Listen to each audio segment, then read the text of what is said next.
Hi, today we're going to be making some gingerbread. So quite a quick, simple recipe. I'm going to be using a food processor, but it is just as easy to do with your hands in a mixing bowl. So obviously you guys don't want to be watching me making a mess. So first thing, there we go. We're going to be getting 350 grams of plain flour, 1 teaspoon of bicarbonate of soda, a teaspoon of cinnamon powder, and a tablespoon of ginger. And first thing, just sift it into the bowl or the bowl of the food processor. Attempt to get it in rather than throwing it everywhere like I am. And this just gets any of the lumps that might be in there. You can see a few of them on the top, quite possibly. Just gets rid of those, so it's a nice smooth dough in the end rather than having lumps of flour and whatnot in there. And we're nearly there. As I say, this is really quite a quick, simple recipe. I'm doing it with a food processor just to make life a bit quicker and easier.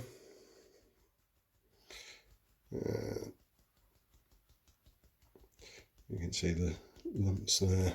Just give those a bit of a squish down. There we go. And once we've done that, we'll pop in 125 grams of cubed butter. This needs to be slightly soft, just so that it mixes in nice and easily.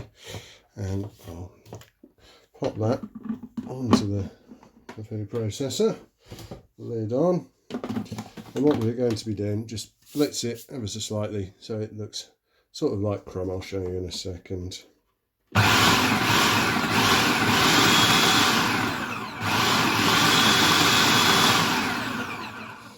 before I take that off, I'll just give a quick wipe down. There we go.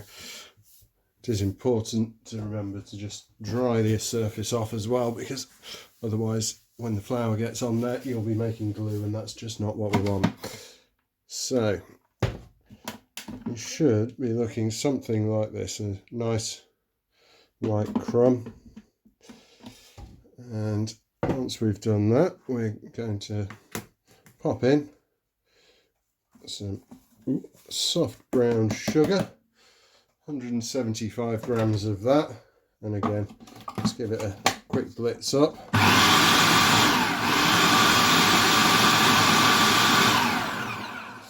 There we go. And beforehand I got myself 1 medium egg and 4 tablespoons, it's about 120 grams of golden syrup, and we'll just pour that in there. And hopefully when we blitz it up again, what we should end up with is something that looks something like a dough. Fingers crossed. So attach that there. I do apologise for the noise. Here we go.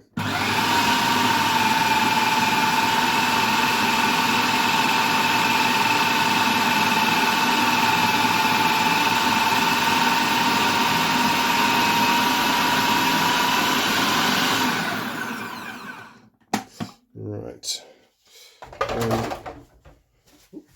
what you will notice is that with the food processor it doesn't necessarily mix it all in fantastically well.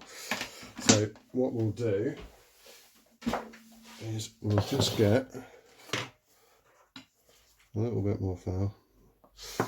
Do it like this because I'm useless and end up putting way too much flour on if I don't use the sieve there. And what we'll do is take this out of here, and we're just going to work it a little bit so it becomes a nice ball to work with. There we go. Let's get those bits out. Lovely.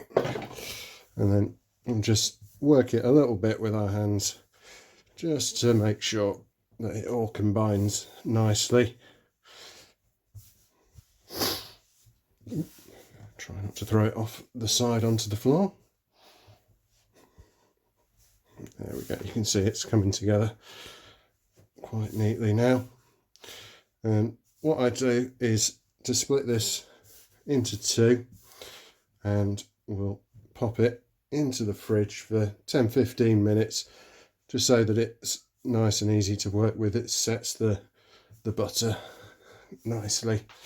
I'll just pop that out of the way, and again have a quick wipe down,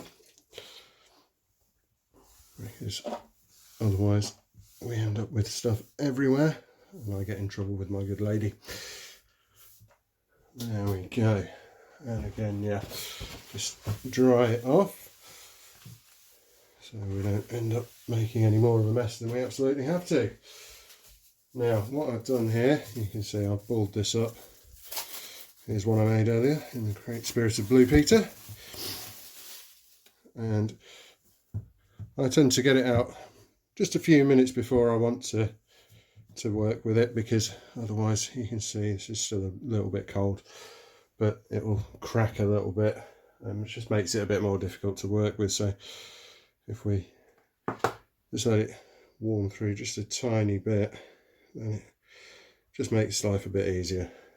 So we'll sort of flatten this out a little bit with our hands, and what we're aiming for when we roll it is just to have a little bit of flour on the rolling pin. We're looking to roll it out to just about the thickness of a pound coin, maybe a little bit less. And this is half of the batch. As I mentioned earlier, I like to do it in two halves. Just means that I'm not rolling out a ginormous piece of gingerbread. I'll just do it like that. Needs to be a little bit thinner. And whoop, that's why you flour your rolling pin, just so that it doesn't stick like that. There we go. Nice. And get your cutters. I mean, it's just as easy to do in squares or whatever you might want, but the traditional is the little person shape, so we're going with that today. And here we go, if we're gentle with it.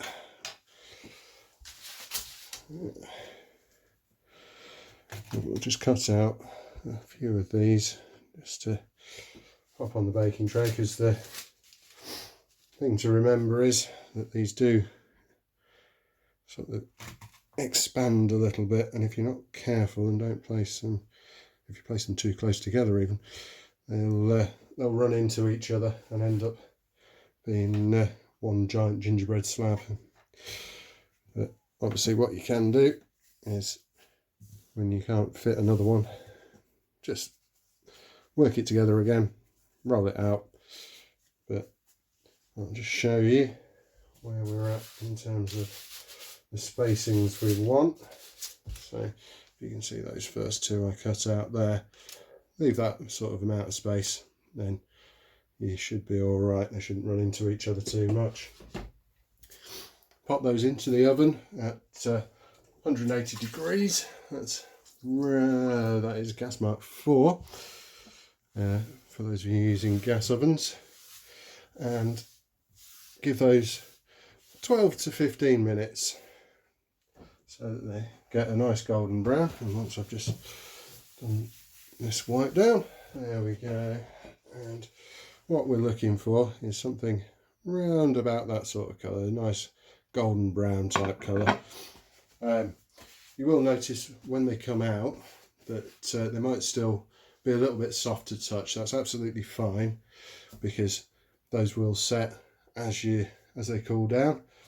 And then once we've got those nice and cool, we can decorate. This is mine, but normally in my house what happens is my 5-year-old daughter gets a load of chocolate, we melt it down, and she sticks all sorts of sweets and sprinkles and all sorts all over it.